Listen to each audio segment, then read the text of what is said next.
Glad you're with us today for our August Power Hour. It's the first day of school here in Beaufort County, so a big shout out to the students, the parents, the teachers, and all the staff who are kicking off another great school year this morning.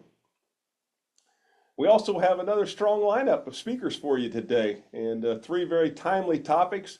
There'll be public education, workforce, housing, and economic development, all critical pieces of the puzzle when it comes to sustaining a thriving community. As always, we ask that you please give us your questions, and we'll get to as many of those as we can to provide answers for you this morning. Over 21,000 students are headed back into the classrooms today in Beaufort County, and as students return to the classes, there are several key things on the horizon. Dr. Frank Rodriguez, the superintendent of Beaufort County School District for the past 6 years, is here to share what's new this year and also give us an update on the Hilton Head Island High School, May River Elementary School, along with several other things that I'm sure that are on Dr. Rodriguez's mind this morning. Dr. Rodriguez, thank you for joining us. We know it's probably one of your busiest mornings of the year, and thank you for carving out a little bit of time for us, and we're very, very grateful for that. Thank you for having me, and it's not only a busy time, but it's a very, very exciting time. So we're grateful and happy to be here with you.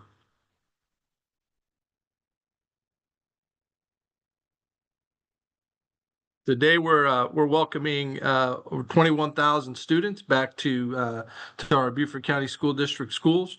One of the things we're really excited about is we've increased our teacher salary. Beginning teacher salary is up to just over $60,000, and one of the immediate impacts we're seeing from that is that we have fewer vacancies this year than we've had in a while. And that's really an important part because we believe we're attracting high quality educators to deliver high quality instruction within our schools. And so there's a significant impact on that, and fewer vacancies mean greater opportunities for students. In addition to that, I'm really excited that our bus drivers this year, we've got all of our bus routes filled for the first time I could ever remember. And I think that is something that most school districts are challenged with across the country, and we're blessed to have all of our routes filled this year as we kick off the year today. Another exciting thing we did in order to attract more educators, one of the critical areas is in special needs students, and we added a 6% stipend to our special needs teachers, and so we've been able to impact the vacancies in that area as well. We've expanded our pre-K program, which is really important. We're going to get to serve more pre-K students this year than we have in the past, and that creates a stronger foundation for them and helps them reach their highest potential. And so we are just excited about that opportunity. You mentioned earlier about workforce and workforce development. Career and technical education is something that's extremely important within our system. We have great opportunities for our students through career and technical ed, and that is really a neat thing for us because our students get exposure to a lot of different careers and industries, and that's a really awesome opportunity for children within the school district. And the other thing I'd like to share with you is, as you know, the construction on the new Hilton Head Island High School has been moving along, and that is really at fantastic speed. So we're excited about the progress that's made there. We know we're going to get a state-of-the-art facility for our teachers to teach in and our students to learn in the upcoming year. So those are some exciting news and components about our first day of school. We're excited to see our 21,000 students walking in through our door. We're looking forward to a great year.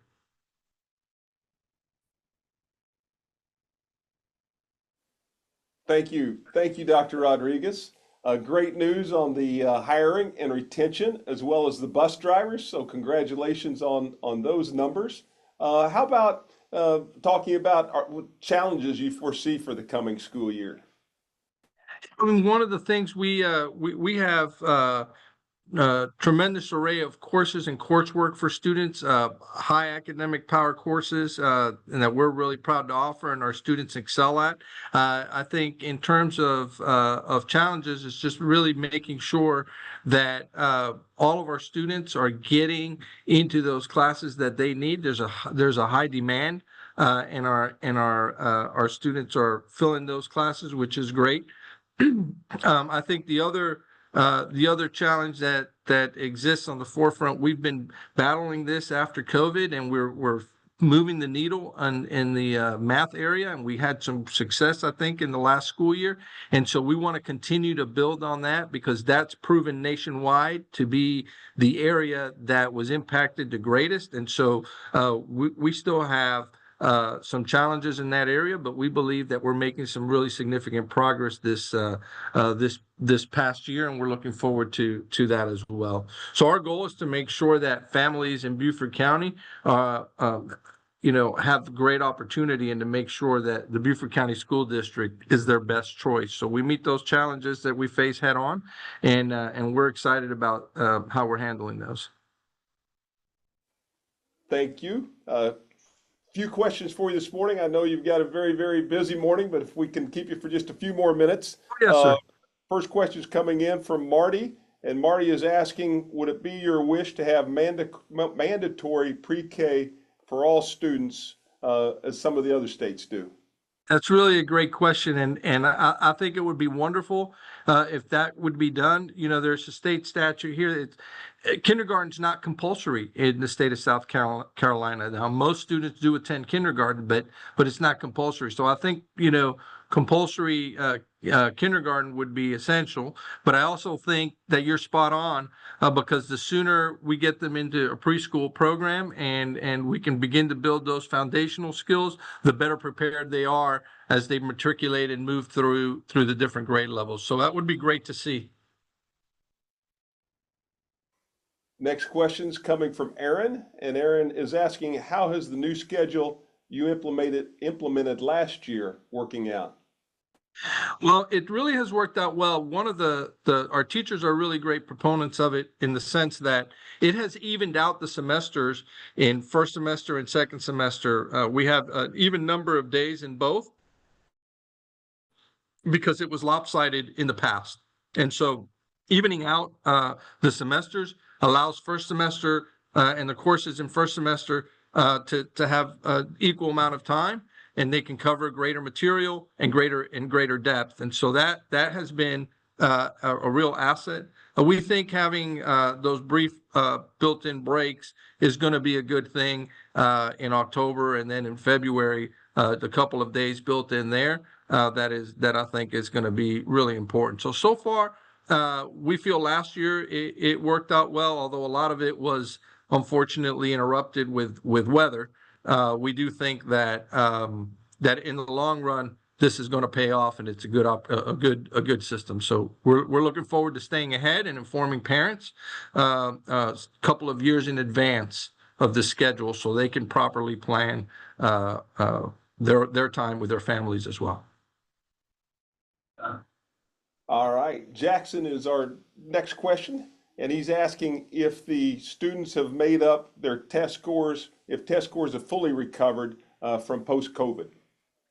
Jackson, thank you for that question. I love that question. I can tell you that in English language arts, our students have scored now the highest they've ever scored in school district history on this current state assessment. We have been building and building and building, and made substantial progress along the way. And this past year, we made another great leap forward. And so we actually, in English language arts, recovered very quickly and continued to drive forward. And we've achieved highest scores in school district history on the current state assessment. In mathematics, we've been building and building and building, and we are right about where we were now just before COVID. So we're right there, and I think this year we will surpass it. And actually, the moment we do surpass it, we're going to hit the highest scores in school district history on mathematics as well.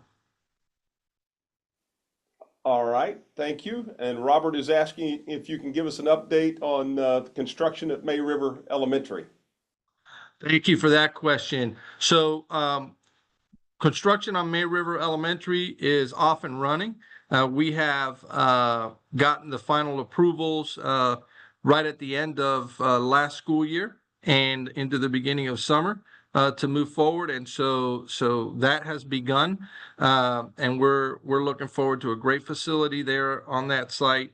to serve that particular community. And it's going to balance out our schools in the Bluffton area that are really right at capacity. In fact, Pritchardville is going to be alleviated significantly because Pritchardville has been operating at about 130% capacity. So this will really help us out. So we're excited about that and completion of that project. And as you know, the Citizen-Led Oversight Committee oversees our projects as well, and that's just been a great and a tremendous asset to the school district when I instituted that, because it makes sure that it communicates to the public and oversees it for the public, that we're doing what we said we were going to do.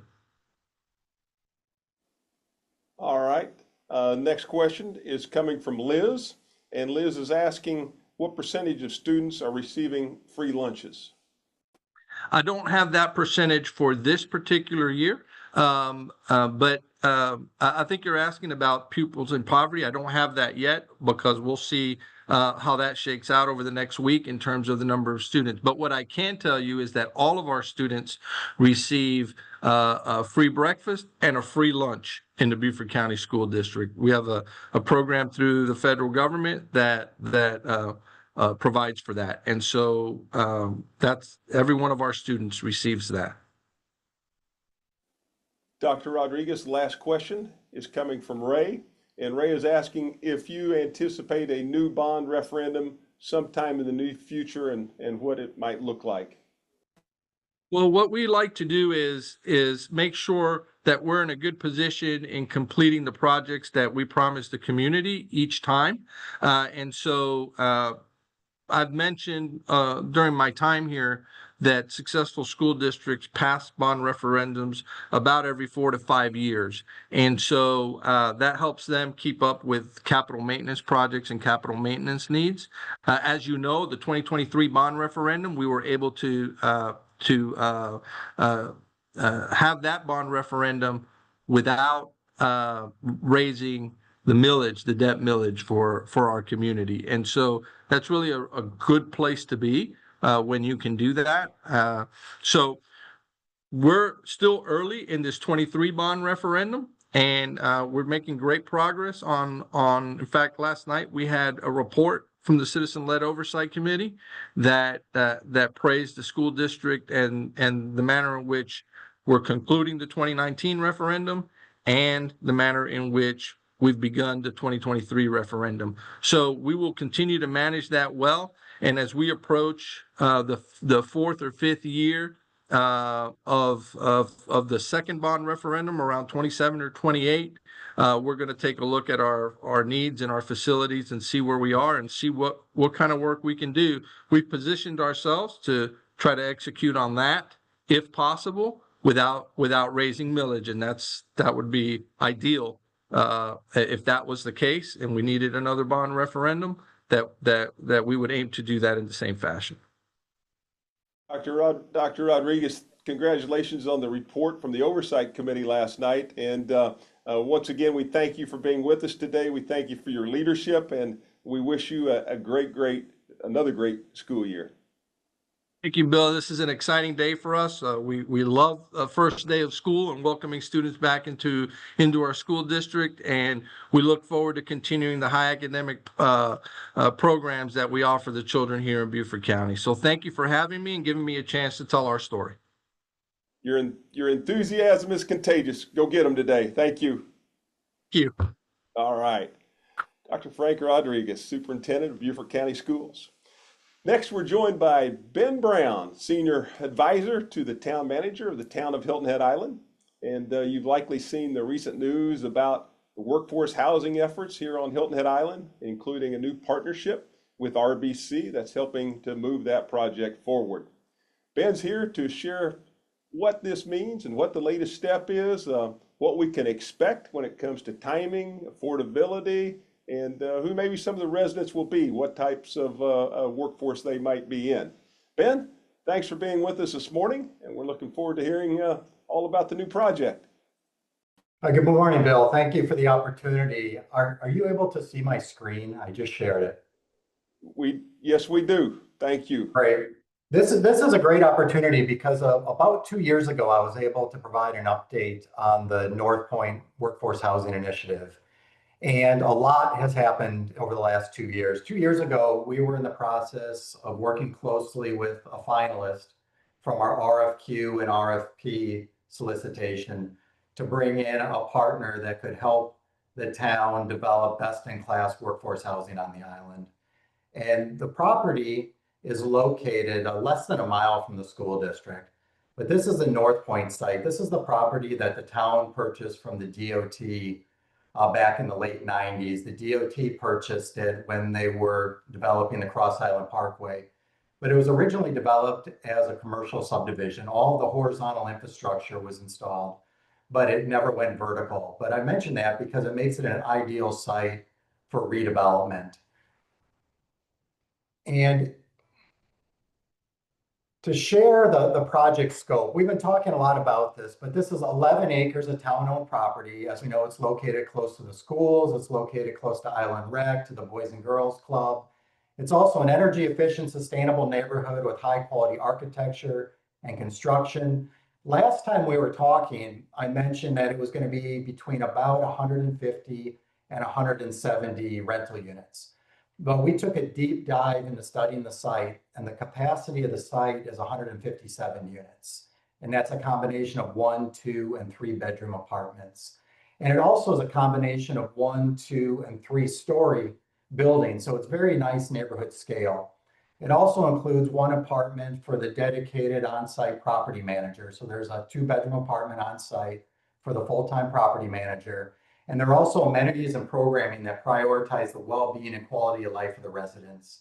This is a community building with high-speed internet, a pool, outdoor communal spaces, grilling, pavilions, seating, playground, walking trails, indoor and outdoor fitness stations, and community gardens, laundry appliances within each individual unit. But the reason I mention this is because these are Class A apartment amenities within a Class A apartment community. This isn't what a lot of people envision when they think about workforce housing, but it's because we're bringing something unique to the market. And I've had an opportunity when I first became involved with this initiative to reach out to area peers. I reached out, well, as far as Martha's Vineyard. I talked to the Charleston Housing Authority, the Athens Housing Authority, talked with the state, talked with the county, and we're really putting together a unique model. And I'm excited that I can start talking a bit about the financing today after the announcement from RBC last week. But North Point is for the island's essential workforce. This is for teachers, first responders, healthcare providers, hospitality workers, and a whole lot more. But North Point is unique. You have to work on Hilton Head to live in the community, and you also have to meet income qualifications. And this is from 60% to 150% of the area's median income. And this is a big deal because this is true mixed income. And just to give a couple examples, 60% of the area income based on one person living in a 1-bedroom apartment is about somebody earning about $46,000 a year. Up to 150% is someone earning closer to $116,000 a year. And if we look at that as a family of 4, that's an income range from about $66,000 a year up to about $165,000 a year. So it is true mixed income. And at least 50% of the households will earn between 60 and 80. So we have income ranges. We have the 60%, the 80%, the 120%. And although someone could earn as high as 150, we're going to the next range at 140%. There are also affordability covenants on the property, and this is something we heard loud and clear from the community. But the community wanted to make sure that the North Point property stayed available for workforce housing in perpetuity. So although there is a 65-year ground lease on the property will be available for workforce housing beyond that 65-year range. But basically what that means is at the end of 65 years, all the improvements will come back to the town. And then it would be likely town's goal to then advance another housing neighborhood. I'll be about 115 years old at the time. So we're really trying to plan for the future generations. But what is One Street Residential's role? One Street is the town's development partner. Financing. This is huge because for the last 3 years, we've been working with RBC Capital as not only an equity investor, but also providing debt.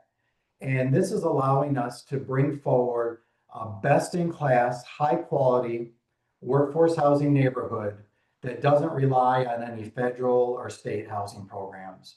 One Street Residential is also responsible for the design and permitting, the project management, the construction, the lease up, the long-term programming, as well as property management. So what is the town's role? The town provided project vision. The town is also contributing the 11 acres of land through a 65-year ground lease, $1 million grant with contributions secured from ARPA. This was the COVID stimulus money, the federal grant that the town received. The town is also responsible for zoning entitlements. This is the zoning for the property that was recently approved by town council. The town will also be involved with the long-term monitoring and programming of the North Point neighborhood. Another thing that the town has been actively working on is to create safe connectivity to the school campus. I've spent a lot of time on the North Point property, and although we're less than a mile away from the school campus, there's not great connectivity today. So I've been working with the United States Post Office for over 2 years now, and I can say that having actively helped folks develop and manage properties on Hilton Head, it's been a unique experience with the post office. Super nice people, but it has taken longer than a lot of us have originally envisioned. But we're making great progress to purchase about 1.8 acres in front of the post office property to provide really safe connectivity to the school campus. We're also going to provide better connectivity along Gumtree Road, as well as a pathway. But this is the North Point site plan. This is exciting. I mentioned best in class, but this site development plan has over 50% common open space. We have lots of amenities on site. We have over 1.5 acres of land preserved along Jarvis Creek. This is envisioned as a park, a dog walking area. We also have a yoga garden on site. We have a community pool, amenities, and a combination of 1, 2, and 3-story buildings. That's really important to have the neighborhood scale. But just to the north, we have Marsh Point. And Marsh Point are 2-story buildings. It's about 35 feet in height. So then if we just come south, the buildings located on the North Point property are also going to be 2-story, 35 feet in height. And then we have a combination of some 3-story buildings as well as some 1-story buildings. And I mentioned that because I talked about site capacity, but we really had to understand what would fit on the North Point property. And what we've learned is that the 157 units provides a really nice mix of 1, 2, and 3-story buildings. It also gives us over 100 feet of separation off of the edge of pavement on William Hill Parkway. So the property is set back nicely with a lot of trees. I love showing some of the elevations because it highlights how much open space is available on the site. And really great connectivity. If we look at this is my last slide, but it shows the 3-story buildings. It also shows, if you go over to the left side of the screen, it shows the amenities center, which has fitness stations. Behind it is the pool. We have the leasing office. And then to the right would be the connectivity over to the US Postal Service. But a lot of folks ask, what's next? Well, RBC as well as One Street, they would like to break ground by the end of the year. North Point is about an 18-month build. So what that means is if we can start construction by the end of this year or the early part of next year, that means people are moving into apartments by the beginning of 2027. That's about 14 months to release the first phase of units, and then for the community to be completely developed within 18 months. But this is an exciting development, an exciting initiative, and I really look forward to answering any questions you may have, Bill. Thank you. Well done, Ben. Thank you for that update. Very interesting and certainly exciting to hear the 27 date as the possible move-in dates for the first residents. We have a few questions from our listeners this morning, and the first question is coming in from Kathy, And Kathy is asking, how did the RBC partnership come about? Yeah, I love telling this story. If we go back to the original solicitation, it was One Street Residential came to the table with RBC as a debt and equity partner. And then it took a lot of due diligence before they were able to make the announcement as the partner. But it's been in the works for the last 3 years, and it was One Street Residential that brought RBC to the table. Thank you. And Rick is asking if the town will be subsidizing tenant payments in some way. No, this is a public-private partnership, but it is not a public project. So the town, any subsidies would be included in the land. It's the 11 acres to a 65-year ground lease. The town purchased the land from the DOT over 20 years ago and has a very low cost basis on it. And then the town will also be involved with monitoring the programming and making sure that the property managers stay in compliance with the covenants on the property. But no other subsidies. It's going to be managed by the town's development partner. Okay, thank you. Deborah is asking if any of the apartments will be eligible for short-term rentals. Absolutely not. No, that's clearly specified in the development agreement as well as the ground lease. No, there are no short-term rentals. No Claire. All right, thank you. See to my soul. The next question is coming from Lynn, and Lynn is asking if you anticipate a lot of clear cutting for the project, or will the view from 278 still be tree oriented? It'll remain heavily vegetated. It was very important that North Point remain a sustainable and energy efficient community. And part of that sustainability is natural resources preservation. For example, I mentioned the 1.5 acres on Jarvis Creek. There are some beautiful trees on that property. There's one in particular, it's a 60-inch live oak, specimen live oak. But no, the tree removal is very minimal and it's within the footprint of the new buildings. We're fortunate that most of that original infrastructure was installed back in the late 80s. So the road's already in place. A lot of the underground utilities are in place. And when you go down William Hill Parkway, the development won't take place until at least 100 feet from the edge of pavement. So all of those trees will remain. But thank you for the question.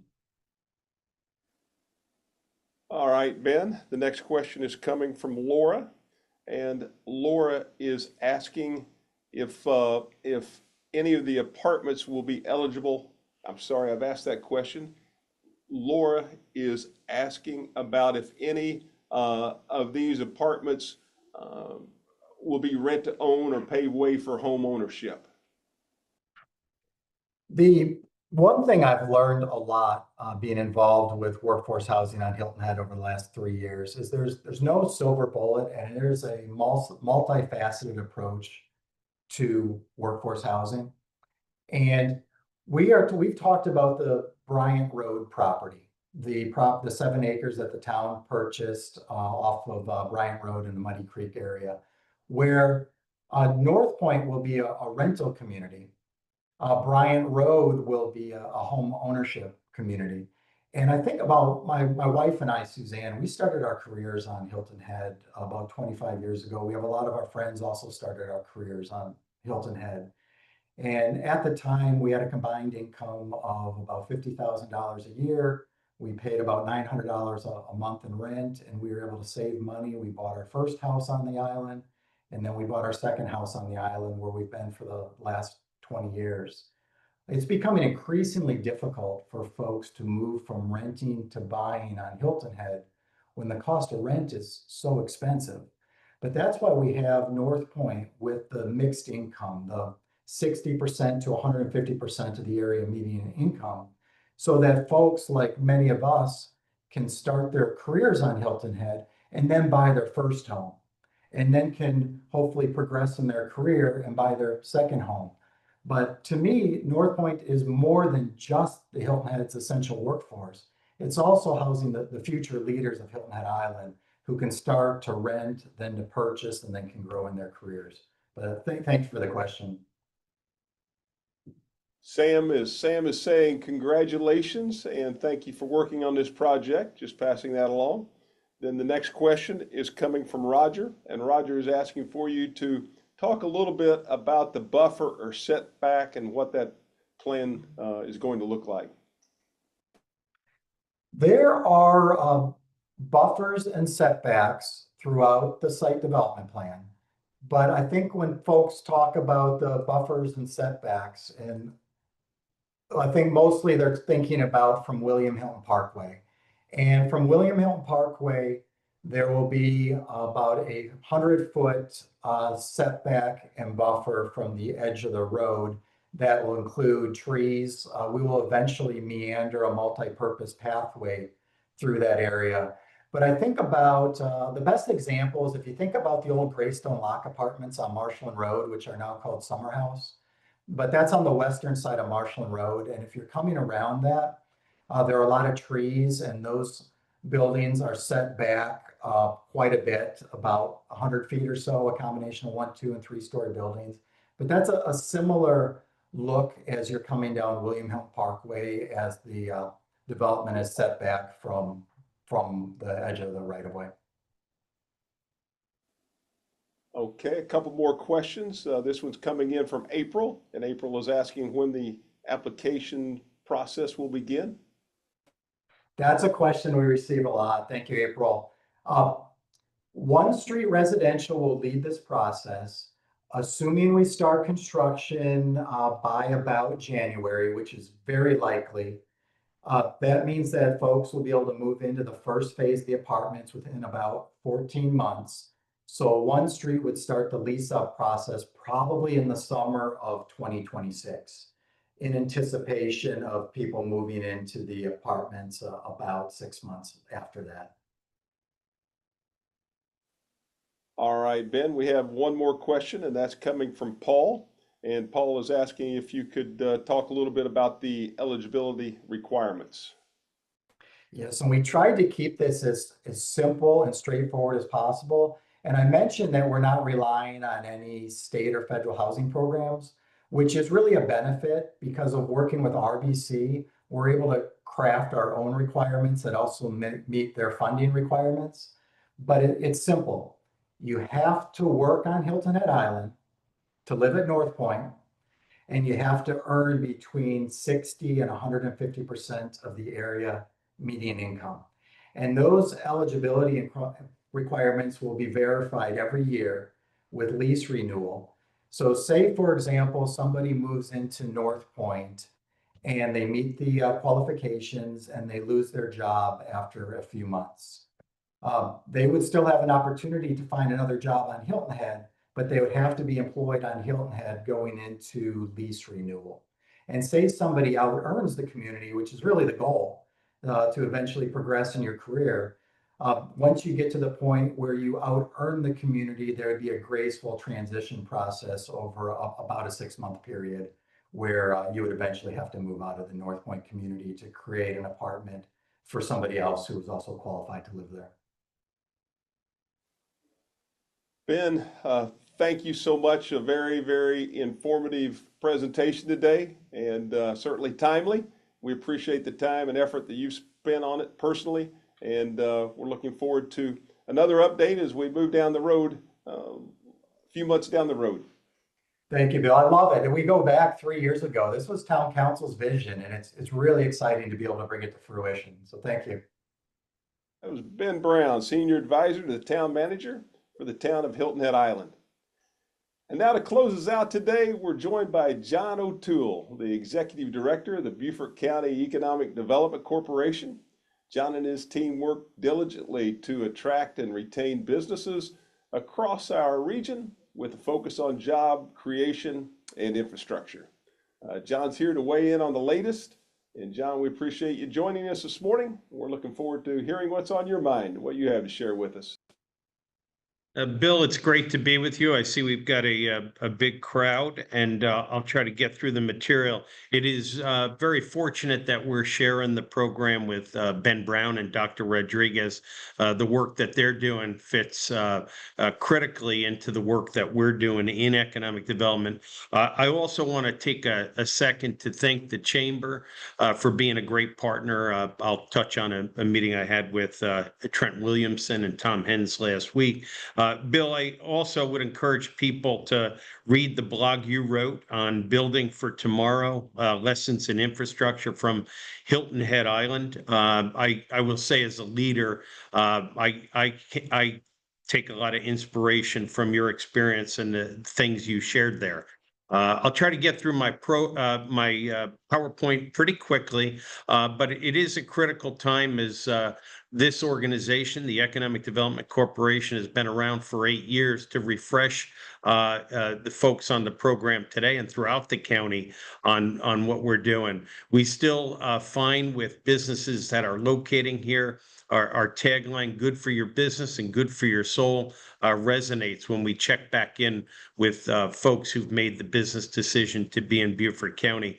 Our vision, our board's vision for our work is pretty straightforward: to be the collaborative driver. And with that, we approach our work very humbly in hopes that our great partners, whether it's in education, in the municipalities, the chambers, education more broadly than just K through 12, but the technical college and USCB, as well as our state and regional partners, work with us over and over again to help us achieve our mission goal, which is to attract investments, good paying jobs, while always being mindful of the environment. As you know, in particular, I know chamber members know that hospitality and tourism matter in terms of revenues to the county, but also matter to people who are here 365 days. So as you'll hear in this presentation, we do our work in a way in order to do no harm to what we all love about the area.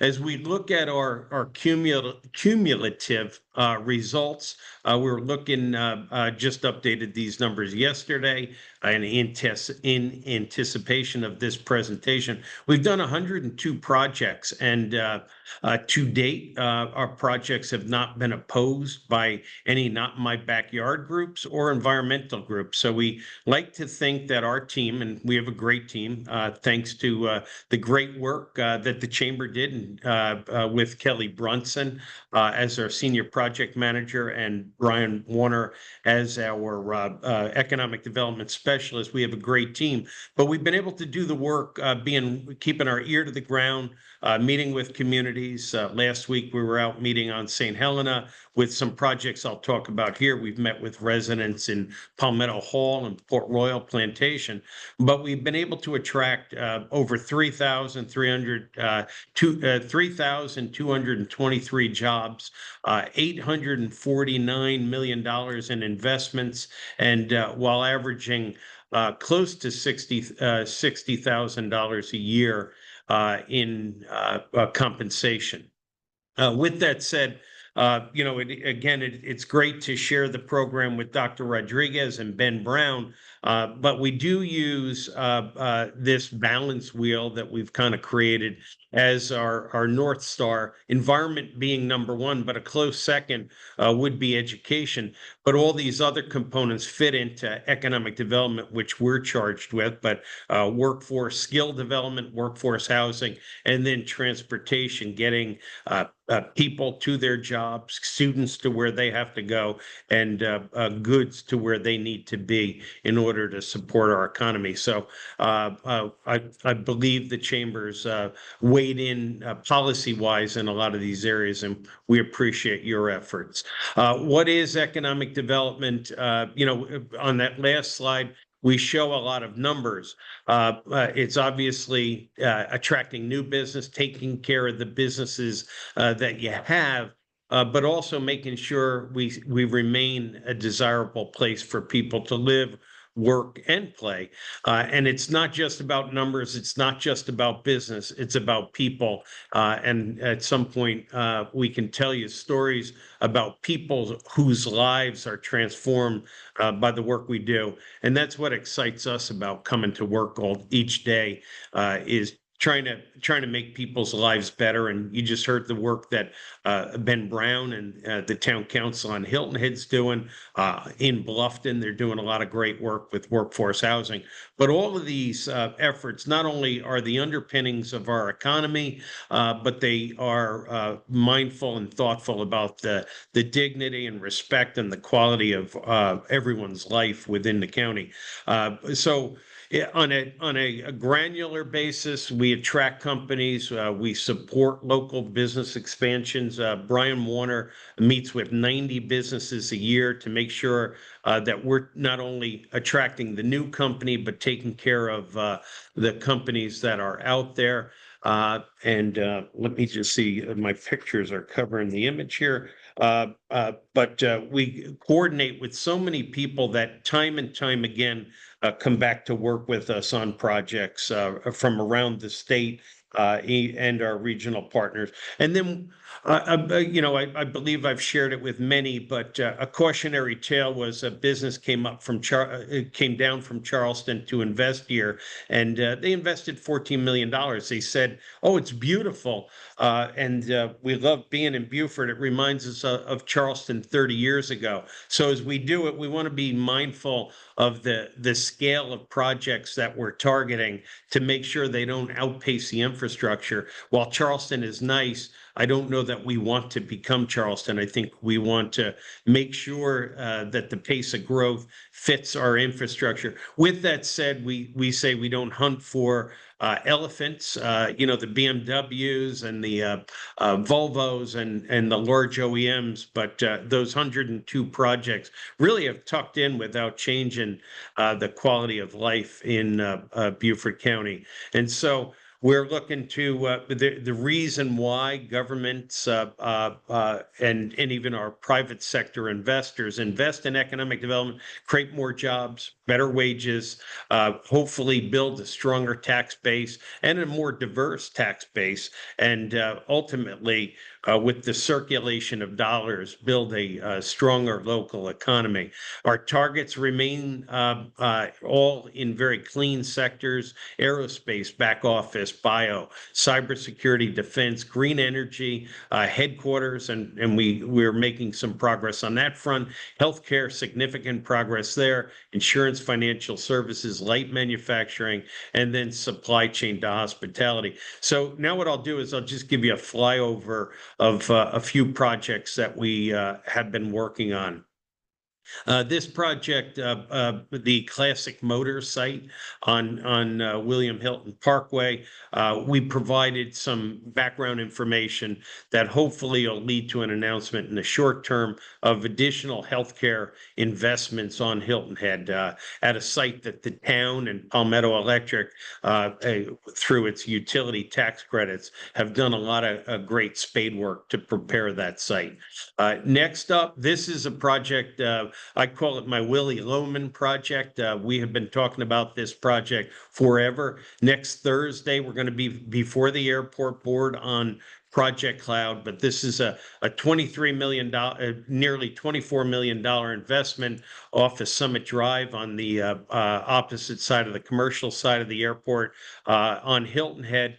51 good paying jobs under approximately 99 or almost 100,000 square feet under roof. So more to come on this, but we will be before the airport's board next Thursday at 10 a.m. If anyone's interested, please contact myself or Kelly Brunson for information on that. But this will be a great project in terms of bringing investors to Hilton Head and our region. Next up would be, many of you look at Legends Brewery as the latest hotspot on Hilton Head Island, but we look at it from the manufacturing aspect. And so there's about a $3 million investment in the manufacturing side, 16 jobs jobs related to it, averaging 46,000. So, and what is good about this, and it reminds me of the conversation I had with Trent Williamson and Tom Hens last week, is this is the former Graco space that sat dormant there. We know that the elected officials in Hilton Head would like to see not new ground plowed under, but really higher and best use reutilization of existing space. And this is a great example. We're going to work with Tom Hens and Trent to assemble a list of additional sites that could be reused like this one. On healthcare, just going to Bluffton right now. I'm at the Don Ryan Center, and a lot of exciting things happening at the Don Ryan Center. Paul Arventites is the new CEO. David Nelms is across the way from where I sit, but they've got a great team here. But within a few stone throws of where we sit, there's better than $400 million of healthcare investments going on in the Buckwalter corridor. So very exciting. And for the town council in Bluffton, a lot of credit, good work done by Chris Forster and Stephen Steese to develop public policy that would drive and incentivize this kind of investment in Bluffton. In terms of headquarters, kind of a small project, you'd be hard pressed to find where CS Instruments is locating, but this is a German company that's locating its North American headquarters here in Beaufort County. We think with federal policy, we stand to gain a lot more of companies reshoring or onshoring in our region in South Carolina, and our landing pads will do a lot to incentivize that. But this is a $3.6 million investment, ultimately 11,000 square feet and 13 jobs, just under 70,000. So you'd say that's a small project, but we believe, it only takes a drop to start filling a bucket. And that's how we've gotten the jobs and the compensation numbers where we have over the cumulatively over the last 8 years. And then a lot more going on in Bluffton.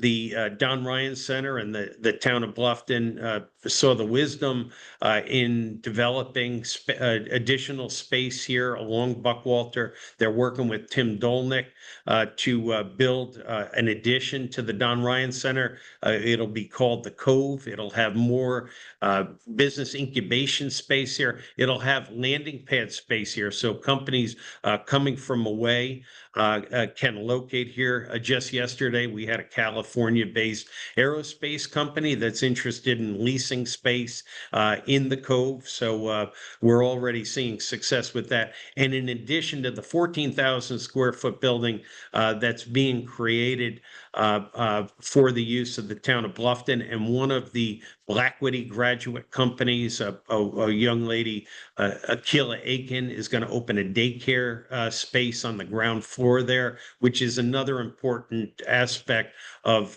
wraparound services for economic development. So a lot going on here at the Don Ryan Center.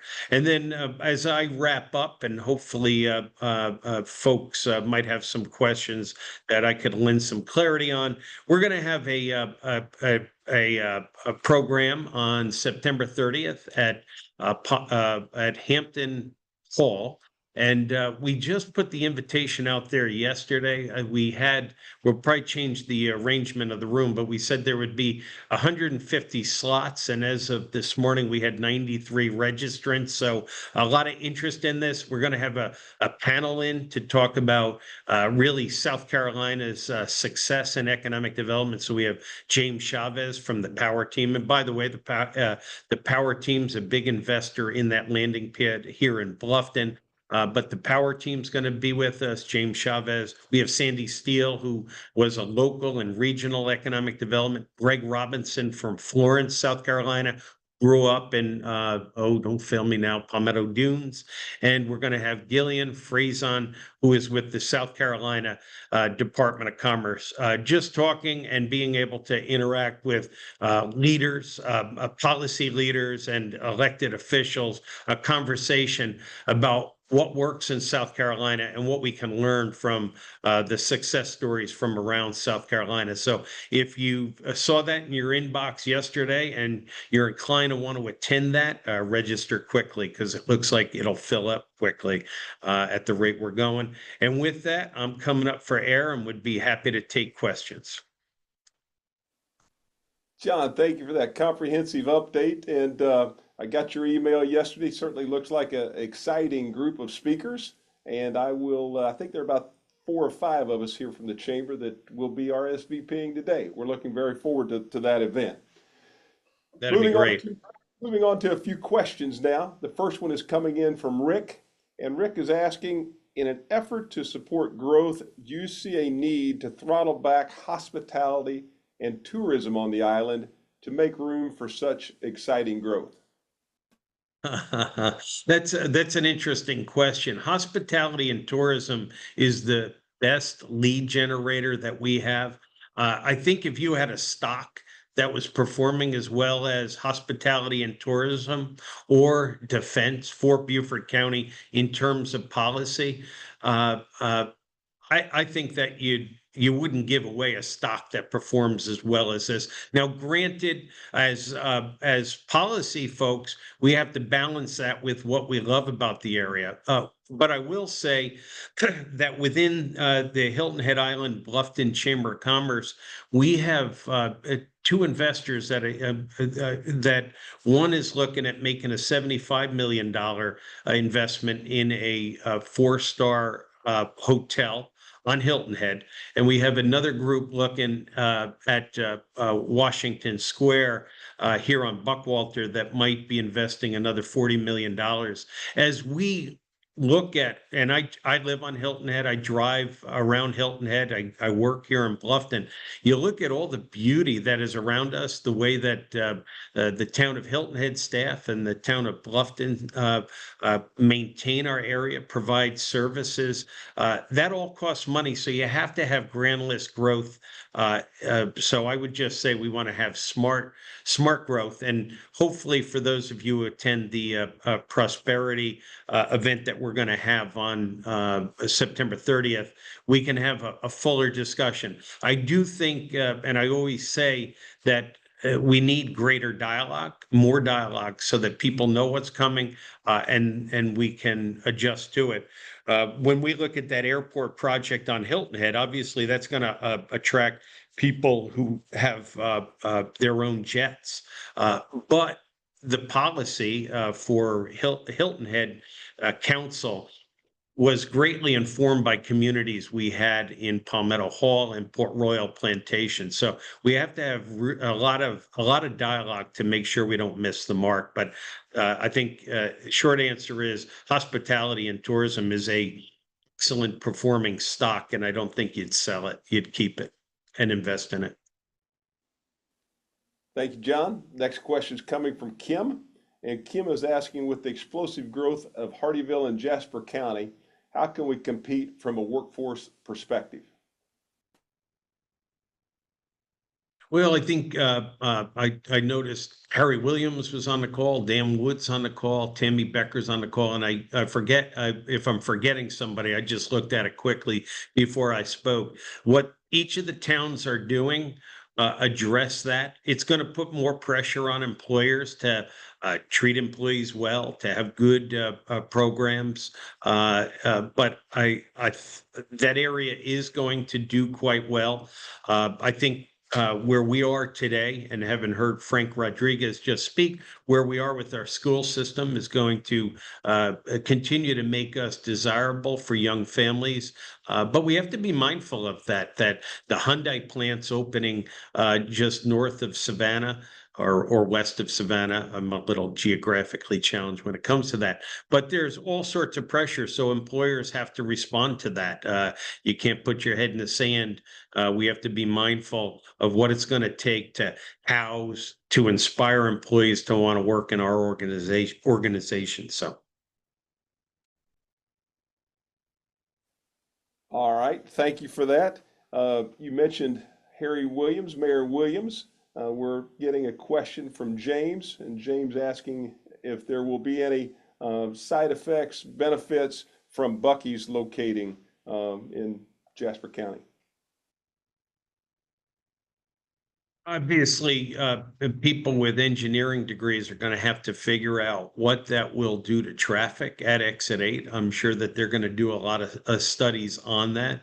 Uh, uh, yeah, I would say it's a little outside of my expertise or purview, but sometimes we work with projects and people grouse that they have to do traffic studies.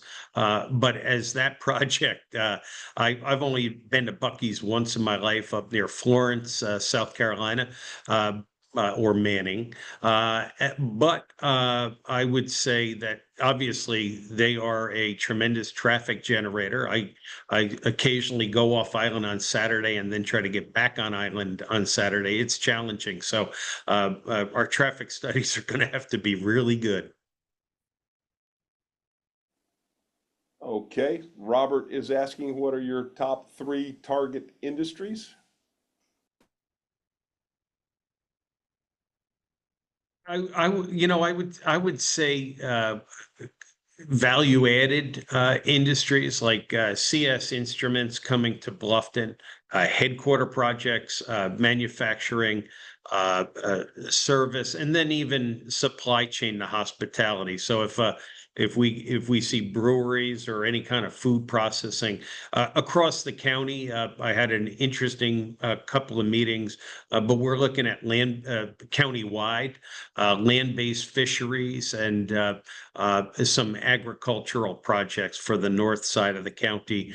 But I would say in Hilton Head and Bluffton, and I often say that Beaufort County is like being the father of 4 or 5 kids that have very different interests. So on Hilton Head, it'll be infill. A lot of new developments going on in Bluffton, but I would say back office operations, headquarters, uh, clean manufacturing or servicing. We have a machine shop off of Finch Street on Hilton Head. It's a good example of where the local resident has an interest in an industry and they're doing quite well. When you look at the very niche manufacturing that we have throughout both Hilton Head and Bluffton, we'll look to do more of that. But these are our targets. Truth is, we don't really determine the marketplace. Those tourists that come here and then decide, why the heck am I going back to Cleveland or Detroit, Rochester, or Hartford? Why don't I just have my operation down here? So we'll continue to treat people well. And if the industry isn't in harmony with what our residents expect, we refer them to regional communities that they'd be better suited for. But these will continue to be our targets. All right, John, 2 more questions for you this morning. And next one's coming from Susan. And Susan's asking, she's saying, we've seen healthcare expansion in Bluffton, and she's asking if you anticipate more. It's interesting because they changed the licensing for locating healthcare in different locations in South Carolina. So the guardrails or the restraints are coming off. As we sit here and Novant's looking to hire 1,000 people, Buford Memorial's looking to hire nearly 200 within a stone's throw of where we sit. MUSC is building 50,000 square feet very close to where we sit. There'll be some announcements coming out on Hilton Head, more healthcare. I do think we'll continue to see it. If you've heard Joel Taylor or Russell Baxley speak, there are certain specialties. Neurologist is one that we've heard a lot of. So I think there'll continue to be investments in healthcare. The way I look at it is Beaufort County has a very discerning clientele, and they're going to demand the best healthcare. So I think it will precipitate more investments. All right, John, and lastly, just remind the group one more time on your Prosperity and Practice event on September 30th, where they could go to register for that. Oh gosh, that's a tough question, but here it is. Register online, thrivebuford.org. That is our website. Can get a lot of information there, but this event, September 30th, it'll go from 8 a.m. to 11:30, and it'll be a great program to hear how other areas are doing economic development so well in South Carolina. And while these are our friends and colleagues of ours, we think we'll learn a lot from the dialogue that will occur. And we expect it'll be very interactive with the public as well. And John, before I let you go, I've got to congratulate you, although a little bit early. I know in October you'll be celebrating your 8th year running the Beaufort County Economic Development Corporation. So congratulations on that milestone that's coming very, very soon. Thank you, Bill. I appreciate your support and getting me this far. All right. We look forward to your next update. And again, thanks to all of our speakers, Dr. Rodriguez, Ben Brown, and John O'Toole for their insights this morning. We're certainly appreciative of their time and their knowledge and information they share with us. We're also heading into the final stretch of the vacation season with Labor Day just right around the corner. And as we all know, tourism is our economic driver. It's our economic engine. And we're grateful to all of you who help make the Lowcountry a welcoming place for residents and visitors alike. So thank you for that. We'll be back next month with timely updates and important conversations. But in the meantime, stay tuned through the Chamber's website, on social media for events and what's happening in the Lowcountry. Make it a great day and a great rest of your week. Thank you very much for tuning in today. We'll see you soon.